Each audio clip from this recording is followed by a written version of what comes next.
Or we're talking about kind of the reason why we don't have as much housing supply. And a lot of that is to kind of due to regulation. And then there's always been a lot of questions related to kind of affordable housing coming into a neighborhood, and then in general this kind of NIMBYism that's like I don't want someone to build an apartment in my neighborhood, but at the same time housing prices are too high, and we have to find a solution for housing prices. The Urban Land Institute did a report about housing affordability and does affordable housing make the surrounding neighborhood less affordable? And then Reason did a really good analysis that we're featuring. All right, so let's take a look, Matt. Give us a breakdown of what's going on. Does affordable housing make the surrounding neighborhood less affordable? Yeah, just to kind of cover where this article is coming from. Reason is a libertarian magazine that covers a number of political, social, economic issues. They really very much wear their libertarian perspective on their sleeve. It's a magazine, you know what you're getting. It doesn't pretend that it's presenting unbiased or objectively correct opinion, and I kind of love it for that. And that's why one of the reasons why I appreciated that methodology section last week from the apartment list report. That was very clearly, it had a little sales pitch in it. It's like, this is where you're coming from. And so you can kind of understand where they're getting their interpretation. Yeah. This, like you said earlier, this is a blow to the NIMBYs out there who are worried about home prices plummeting when affordable housing is coming into the area. I think this NIMBY motivated claim is used even against market rate apartments. Now, the Reason interpretation doesn't really get into that, but I do think that that even though the study covers affordable housing, the results at least imply that denser multifamily housing in general may not lower homeowners' property values that much, if at all. Boom, NIMBYs. It's like a mic drop, like no more discussion. They can just go home and not show up to zoning board meetings. Yeah, I guess so. And another thing that's worth noting is that this article only covers, I think it was like 44, or it was a collection of acquisitions in Alexandria, Virginia. Yeah, it was all about Alexandria. It's very limited in scope, but I think the insights are revealing for sure and can be applied with some relative confidence to areas outside the Alexandria area. The specific results of this is that when affordable housing went up in a neighborhood with households above the median income, home prices went up by 0.06%.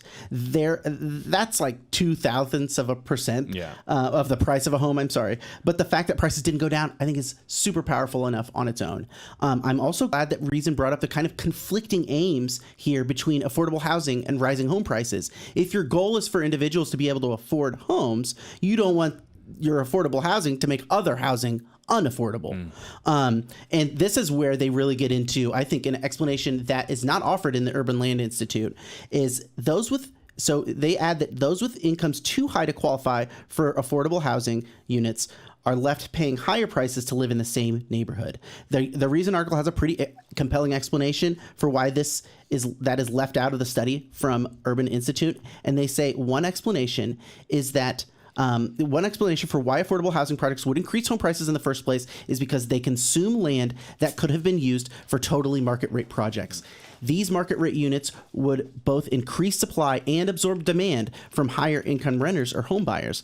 Because an affordable housing development's income restriction end up excluding them, those higher income renters and buyers instead bid up the prices of nearby homes. That could plausibly explain why affordable housing developments raised prices even more when market rate developments with set-aside affordable units were excluded from Urban Institute's analysis. The presence of the market rate units in those apartments absorbed the market rate demand, thus suppressing adjacent property value increases. So we really need supply across the board, because you can't just do affordable housing, because then where's everyone else going to live? And just the fact that there's a limited amount of space, as they say, land, they're not making much more of it, except in Dubai, I guess.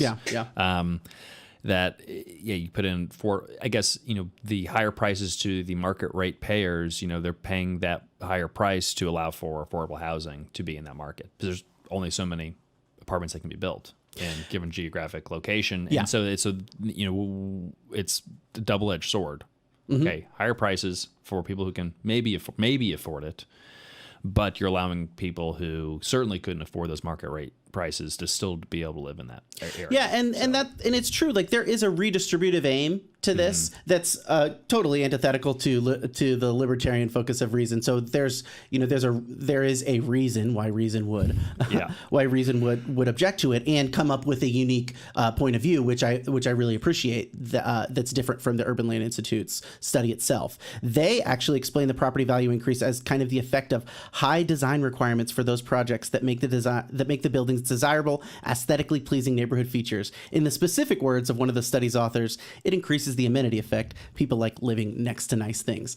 That is true. It could be true. I think that it ignores like the market forces that mean that demand as a whole might go up in that surrounding area. Demand because these specific people are excluded, which raises the property values of everyone else. Yeah. I'd love to see numbers on market rate apartments, and it would really and really I'm still going to use this study as a powerful counter to anyone that assumes that apartments coming into a neighborhood are going to lower property values. Yeah. Well, and then the other question that folks have is that when new apartments are built, they seem to be very high end. They're accused of paying these. It seems like it's increasing the rents because the rents are higher. But if you don't build more, the rents of all of the units in the area will rise even faster because you just don't have that supply. So on the short term, it seems to raise prices because a new Class A goes in and maybe it's asking $300 more per month than the most recently built. Well, they can maybe move their rents a little bit, so it all moves up.